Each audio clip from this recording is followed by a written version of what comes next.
This is Steve Robbins. Welcome to the Get It Done Guys, quick and dirty tips to work less and do more. Now that she knows for sure that the NSA is spying on her every move, my pal Bernice has become ever so worried. She wants her wedding plans to be a surprise for her fiancé Melvin, and she's afraid that some of the juiciest details, like the trained giraffe's dance number, will be leaked to the media. In her shoes, I'd worry more about leaks to the health department, but that's beside the point. She's come to me asking for help making her giraffesareus.com account secure. First, I told her to make sure that she's using a strong password. Tech Talker did an episode on choosing a strong password earlier this year. There's a link in this episode's transcript. He recommends using a long sentence with capitalization and punctuation if your website allows it. Astonishingly, for example, my bank limits passwords to 14 characters with no special characters, thus guaranteeing that it can be broke into by a 12-year-old with minimal computer skills.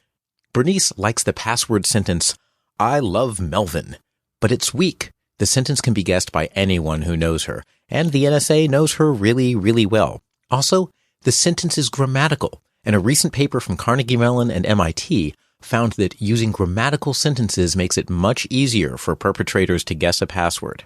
And finally, she capitalized and punctuated it correctly. She capitalized I and Melvin and put an exclamation point at the end. So that's a problem too.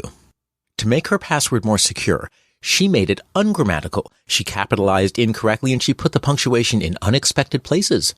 Her new sentence reads, "Melvin slide rule 432 hearts my forever exclamation point schmoopy." Melvin is not capitalized, while hearts and forever are capitalized, and the exclamation point is after the word forever, not after the word schmoopy. So again, her secure password is Melvin slide rule 432 hearts my forever exclamation point schmoopy. Now Bernice was thrilled about her new password for about an hour. And then she came to me in tears. She's been trying to access pictures of her new giraffe on giraffesareus.com on her mobile phone, and she couldn't log in. "My new password is very hard to type when I can't see what I'm typing," she complained.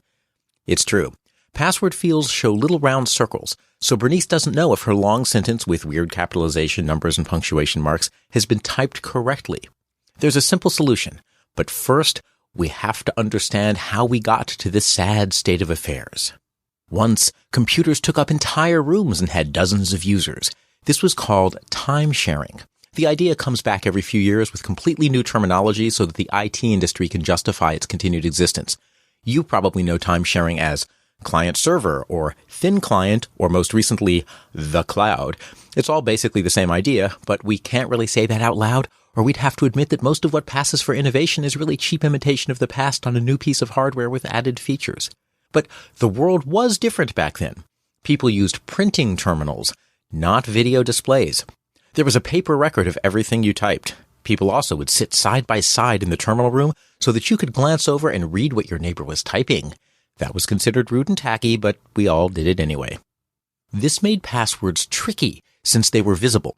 The person next to you could see it, and since they were typing on paper, someone could go through the trash and also see people's passwords. They solved the problem by having the printer print a row of asterisks and then back up over the asterisks. Then when you typed your password, you would type over the asterisks and your password would be impossible to read. Those who forget history are doomed to repeat it. Sadly, computer programmers never bothered to learn anything about past systems.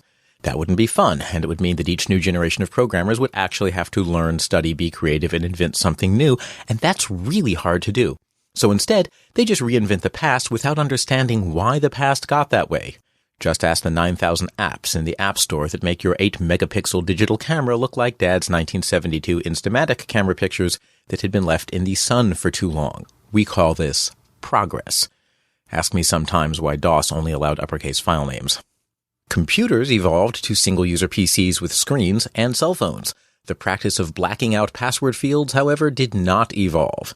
Today, the only reason we would want a password field blanked out is to protect against someone watching over our shoulder who happens to know which web page we're on and is close enough to read our cell phone screens. That's really very rarely a problem. So, don't use a blocked-out password field. Make typing easy.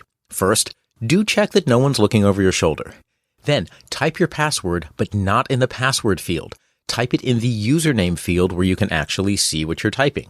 Make sure it's correct, because of course it has mixed capitalization, punctuation, and numbers, then cut and paste it into the password field. Return to the username field, type your username as normal, and log right in. But wait, Bernice cried. Won't that leave my password on my clipboard where I could accidentally paste it somewhere else by mistake? Good call, Bernice. So be extra safe. Once you've typed your username, select that and copy it to the clipboard just to make sure that the last thing stored on your clipboard isn't your sensitive information. Bernice is thrilled with her new security scheme. She's signed up not only for giraffesrus.com, but for other mammals that she also thinks would be wedding friendly, like the platypus. She uses long, ungrammatical passwords and can finally type them accurately on her iPhone by cutting and pasting from the username field. With the live entertainment well underway, Bernice is about to start working on the centerpieces. Be afraid. Be very afraid. This is Steve Robbins. You can find this episode's transcripts with link to the Tech Talker episodes at getitdone.quickanddirtytips.com. Email questions to getitdone@quickanddirtytips.com. I partner with highly successful people in high-price, high-value coaching partnerships to help them achieve extraordinary things. If you want to know more, visit steverobbins.com. That's STEVERROBBINS.com. Work less, do more, and have a great life.